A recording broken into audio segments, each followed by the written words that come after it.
भारत पाकिस्तान के बीच तनाव भले ही अभी बना हुआ है।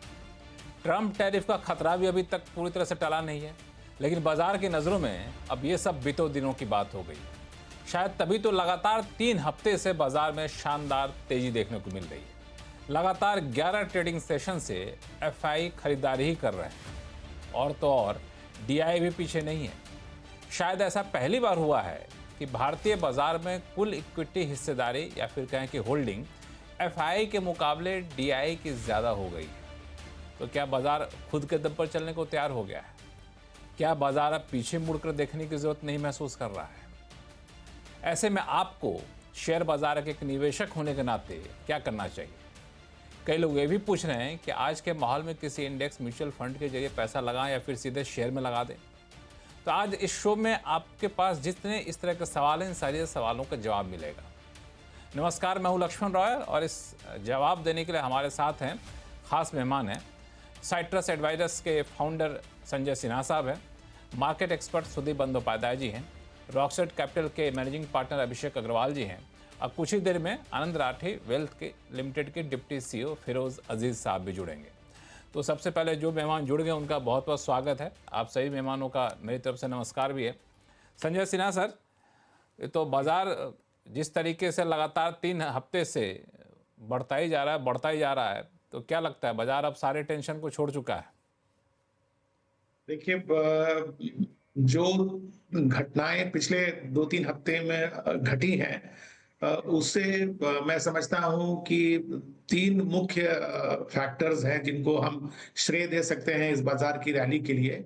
एक तो है रिलीफ रैली, मतलब जिस तरह के ड्रैकोनियन टैरिफ 3 तारीख को अनाउंस किए गए थे प्रेसिडेंट ट्रंप के द्वारा, और उसके बाद जो उसमें 90 दिनों का पॉज डाला गया, तो मेरे ख्याल से वो एक मेजर रिलीफ रहा बाजार के लिए। दूसरा कारण मैं समझता हूं, जो एफआईआई की सेलिंग भारतीय बाजार में इतनी ज्यादा तेजी से हो रही थी, वो नंबर अब पिछले सप्ताह अच्छा खासा पॉजिटिव नंबर रहा। करीब करीब 15,000 करोड़ के आसपास का नंबर पॉजिटिव रहा पिछले हफ्ता। इस हफ्ते भी नंबर थोड़ा बहुत पॉजिटिव ही है। तो ये मैं समझता हूं कि ये 2 मुख्य कारण रहे। तीसरा जो कारण है वो ये कि जिन सेक्टर्स के प्रदर्शन अब तक आए हैं चौथी क्वार्टरली के रिजल्ट्स, उनमें ऐसा कोई सेक्टर अब तक किसी सेक्टर ने ऐसा सरप्राइज नहीं दिया है जो कि बाजार पहले से ही अपेक्षित नहीं कर रहा था। थोड़ा बहुत डिसअपॉइंटमेंट हमें आईटी के सेक्टर से जरूर हुआ, लेकिन मैं समझता हूं कि जिस तरह के आईटी के स्टॉक्स की गिरावट हुई थी, ये भी काफी हद तक मार्केट में फैक्टर्ड इन था।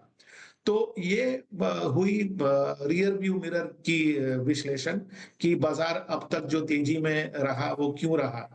यहां से आगे की तेजी बनी रहेगी कि नहीं, ये बहुत कुछ फैक्टर्स पर डिपेंड करता है, जो कि आपके प्रोग्राम के दौरान आपने एक रूपरेखा भी रखी है, वो हम डिस्कस कर सकते हैं। लेकिन मैं समझता हूं कि बाजार पूरी तरह से जो नेगेटिव फैक्टर्स है उनसे ऊपर अभी तक उभरा नहीं है।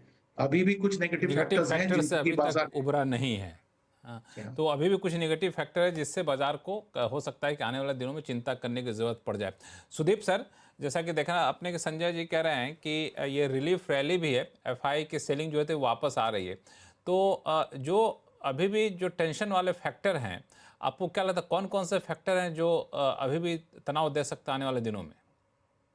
देखिए, डोमेस्टिक मार्केट की अगर बात करें तो पहली जो एक एक शंका वाली बात है वो कि कंजम्पशन डिमांड सही रूप में वापस नहीं आया। और जो अगर आप एफएमसीजी के नंबर्स देखें, टू व्हीलर्स के नंबर्स देखें, कंज्यूमर ड्यूरेबल्स के नंबर पे ध्यान दें, तो ये साफ हो रहा है कि अभी भी डिमांड वापस नहीं आया सही मायने में। ये एक शंका की बात है और इस पे जरूर हम लोगों का नजर रहेगा। दूसरी बात है, मॉनसून का प्रिडिक्शन ठीक ठाक आया है, पर जैसे हम जानते हैं कि प्रिडिक्शन एक चीज है और रियलिटी और एक दूसरी चीज होती है। तो मॉनसून पे भी ध्यान जरूर रहेगा। ये बहुत जरूरी है कि मॉनसून ठीक ठाक रहे। अगर मॉनसून ठीक ठाक रहा और ब्याज दरें जैसे घट रहे हैं वैसे और भी घटेंगे, उम्मीद है, तो इसके साथ साथ कंजम्पशन डिमांड भी वापस आने की संभावना है। अब अगर इंटरनेशनल मार्केट की बात करें तो वहां पे तो बहुत सारे अनिश्चयता अभी भी है। जैसे हम जानते हैं ट्रंप टैरिफ में 90 दिन के लिए इसको रद्द कर दिया गया है, पर 90 दिन खत्म होगा जून महीने के 2 तारीख को। तो अभी ये तब तक कौन से देश का एग्रीमेंट हो जाएगा, कैसा एग्रीमेंट होगा, क्या होगा, उसके बाद क्या होगा, ये बताना बहुत मुश्किल है और ये अनसर्टेनिटी तो ग्लोबल मार्केट्स में रहेगा ही, तो इस पे ज़रूर ध्यान रहेगा। इसके साथ-साथ जो सारे कॉन्फ्लिक्ट्स चल रहे हैं, रूस, यूक्रेन, गाज़ा में जो कॉन्फ्लिक्ट चल रहा है और इंडिया-पाकिस्तान का जो टेंशन का माहौल बना हुआ है, इस पे भी ध्यान रहेगा। तो अनिश्चयता तो बहुत तरह के हैं, पर इसके बावजूद इंडियन मार्केट में एक पॉजिटिव ट्रैजेक्टरी देखने को मिल रहा है और जैसे एफआईआई का जिक्र कर रहे थे, करीब आधा बिलियन डॉलर नेट अप्रैल के महीने में वो लोग इंडिया में निवेश किए हैं और ये बहुत दिनों के बाद एक ऐसा पॉजिटिव आंकड़ा आया है जो कि मैं मानता हूं कि ये एक बहुत पॉजिटिव डेवलपमेंट है इंडियन मार्केट्स के लिए कि जो रिस्क अवर्शन ग्लोबल मार्केट्स में था, अब वो हमारे फेवर में काम कर रहा है। यूएस में इतना बड़ा रिस्क निवेशक देख रहे हैं कि यूएस से पैसा हटा रहे हैं और उसका एक हिस्सा इंडिया में आ रहा है और ये आने वाले दिनों में भी ये सिलसिला जारी रहेगा, यही उम्मीद कर रहे हैं। बिल्कुल, 2 चीज़ जो आपने कही ना, वही मुझे समझना है कि एक जो टेंशन अभी बना हुआ है, जो चिंताएँ अभी भी हैं, एक भारत-पाकिस्तान, ट्रंप का टैरिफ है, मानसून का सामान रहे तो अच्छा है, नहीं रहे तो वो भी एक टेंशन की बात है। लेकिन इसके बावजूद एफआई पैसा लगा रहे हैं, बाज़ार लगातार बढ़ता जा रहा है, तो ये थोड़ा समझना होगा। तो अभिषेक अग्रवाल साहब, आपसे पूछूँ, तो इन सारे टेंशन वाली बात के रहने के बावजूद लोग खरीदारी क्यों कर रहे हैं? क्यों इतना बढ़ा जा रहा है? या फिर बहुत बिक गया था, लोग थक गए थे बेचते-बेचते, अब हुआ कि चलो खरीद लिया जाए, ऐसा है क्या? आपको ध्यान में होगा लक्ष्मण जी, पिछले शो में जब हम बैठे थे तब ये चर्चा हो रही थी और तब भी मैंने ये हाईलाइट किया था कि आप देखेंगे कि जब मार्केट का बॉटम बन चुका होगा और फिर मार्केट का बाउंस बैक आएगा तो एफआई बायर बन जाएंगे। एंड उससे पहले भी ये भी चर्चा हुई थी कि डीआई जो है वो इस साल ओवरटेक कर लेगा एफआई को। तो ये दोनों चीज जो है वो हमने होती हुई देखी है। एंड जो सवाल है आपका कि भाई ये हो क्यों रहा है, तो मार्केट में होता ये है कि हम हमारे करंट इवेंट्स को जो हो रहा होता है दुनिया में, उसको लिंक करने की कोशिश करते हैं मार्केट की तरफ कि भाई इस इवेंट की वजह से ये हो रहा है, उस इवेंट की वजह से हो रहा है। इसका मतलब प्रेडिक्टेबिलिटी कोशिश करते हैं कि प्रेडिक्ट कर लें। मगर मार्केट की यूनिकनेस यही है कि ये कभी अनप्रेडिक्टेबल है और आप इसे कर नहीं सकते। इंटरेस्टिंग बात ये है कि अगर आप इससे पहले कोई भी कंट्री देखें जो वॉर में गई है, इंटरेस्टिंगली वो कंपनी जो जो कंट्री वॉर पे गई है उसकी इकोनॉमी सडनली वॉर के बाद बढ़ने लग जाती है और उसका जो मार्केट भी है, स्पेशली जो स्टॉक मार्केट है, वो भी बढ़ने लग जाता है। अभी लेटेस्ट एग्जांपल अगर हम देखें तो रशिया के केस में जब रशिया यूक्रेन के वॉर पे गया था, तो सबको लगा कि भई अब जो वॉर हो गई है तो अब रशिया एज़ यूजुअल जैसे पहले उसकी करेंसी टंबल होती थी, वो टंबल हो जाएगी, बट ऐसा हुआ नहीं। बल्कि उस साल जो रूबल है, वो दुनिया का बेस्ट करेंसी परफॉर्मर बन गया, जहाँ पे शायद उसकी appreciation, if I correctly remember, insanely 85% थी। तो you can never predict the market, but having said that, एक तो ये है कि एफआई जो है हमारे मार्केट में पिछले 12 महीने से भी ऊपर से बेच ही रहे हैं। नेट नेट सेलर इतनी बड़ी है कि हर बार वो नंबर जो है बढ़ता चला गया। सो एक ना एक तो कहीं ना कहीं तो एक जगह पे कुछ चीजें थमेगी और वापस कहीं ना कोई तो रोटेट करेंगे। तो एक पार्ट तो वो आ गई जहां पे एक बार के लिए अभी वापस मार्केट को लौट रहे हैं और चाइना से जो प्रेम इनका अभी तक बना हुआ था लास्ट 6 महीने में, वो थोड़ा कम हो गया है, इसलिए अब हमारे मार्केट में आ गए। तो पहला ट्रेंड तो ये है, क्योंकि चाइना को भी हमें देखना पड़ेगा। हम इस डिस्कशन में चाइना को इग्नोर कर रहे हैं, जो वन ऑफ द आएंगे, बेस्ट आगे परफॉर्मिंग चलकर मैं मार्केट था चाइना पे भी लास्ट 4 आऊंगा महीने मैं। से। बट लास्ट 4 महीने में China was the best performing market.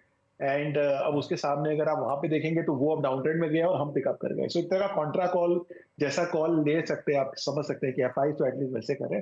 DI के केस में कोई सरप्राइज नहीं है। मैंने लास्ट टाइम भी कहा था 26,500 करोड़ की एसआईपी हर महीने अगर आ रही है और वहां पे कोई ज्यादा प्लस माइनस हुआ नहीं है, तो एक बहुत बड़ा पैसा है और कैश रिजर्व भी बहुत बड़ा पड़ा हुआ था जो डीआई के पास था। तो यही कॉम्बिनेशन है जिसकी वजह से हम देख रहे हैं कि मार्केट में जो है सिचुएशन बड़ी संभली हुई है।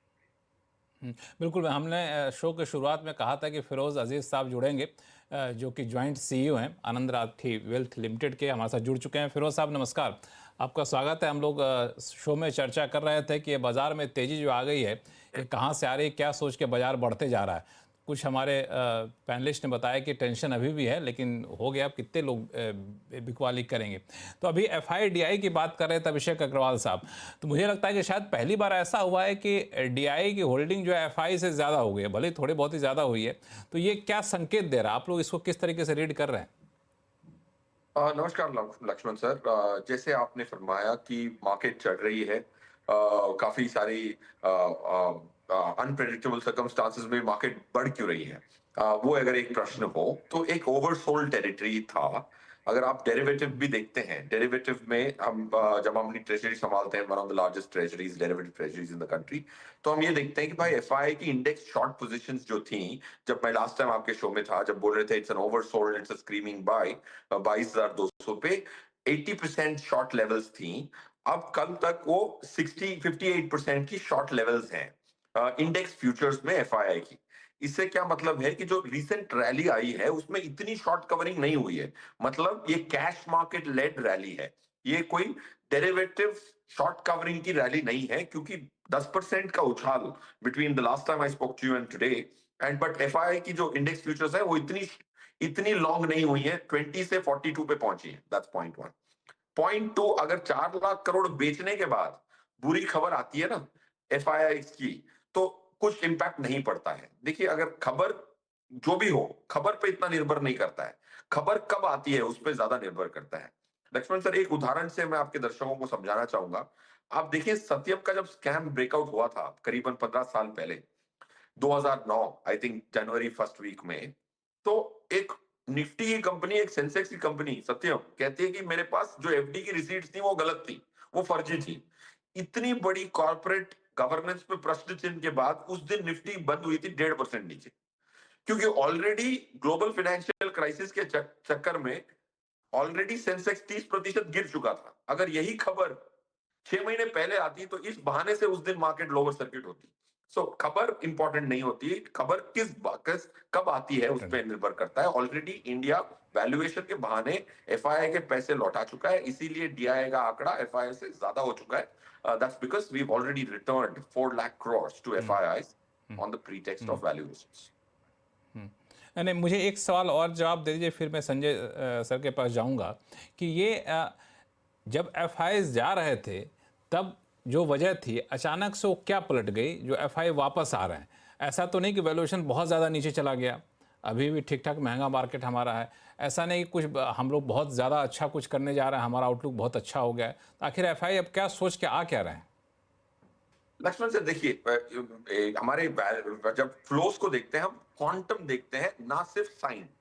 पॉजिटिव हुआ है, आप देखिए 78,027 करोड़ जनवरी में बिकवाली हुई, 34,574 फरवरी में बिकवाली हुई, मार्च में 3,973 की बिकवाली हुई, अप्रैल में 4,223 करोड़ की परचेज है। माना कि नेगेटिव साइन से पॉजिटिव साइन में चले गए, 4,000 करोड़ की परचेज को परचेज मैं नहीं मानता। It is not about the signature of the flow or the direction of the flow, it's the quantum of the flow. एक दिन में जो निकाला था 6,000 8,000 करोड़ भी एफआईआई ने निकाला था जनवरी में, एक दिन 7,000 करोड़ निकाला था, उसका आधा पैसा पूरे अप्रैल में आया है। लोग कह रहे हैं कि एफआईआई के पैसे आने लगे हैं। Of course it's a good thing that selling कम हो गई मार्च तक और अप्रैल में पॉजिटिव नंबर देखने को मिला है। But I don't see that as a very very large screaming buy from FII as yet. Flows तो ये नहीं कहते।